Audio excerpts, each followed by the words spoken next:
సర్వాత్మత్వమితి స్ఫుటీకృతమిదం యస్మాదముష్మిన్ స్తవే తేనాస్య శ్రవణాత్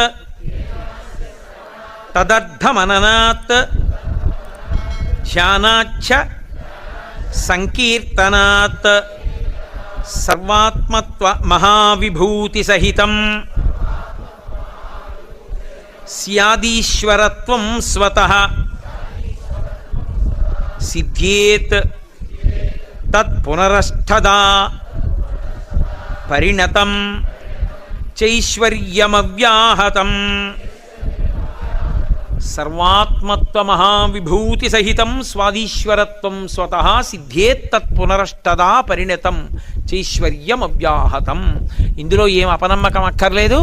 ఈ స్తోత్రాన్ని రోజు చదువుకున్న వాళ్ళకి అఖండమైన ఇతర విభూతులతో కలిపి ఆత్మ అనుభవంలోకి వచ్చి మళ్ళీ పుట్టవలసిన అవసరాన్ని పోగొట్టుకుంటారు అని శంకర భగవత్పాదులు మనకి అభయం ఇస్తూ చేసినటువంటి అద్భుతమైనటువంటి స్తోత్రం.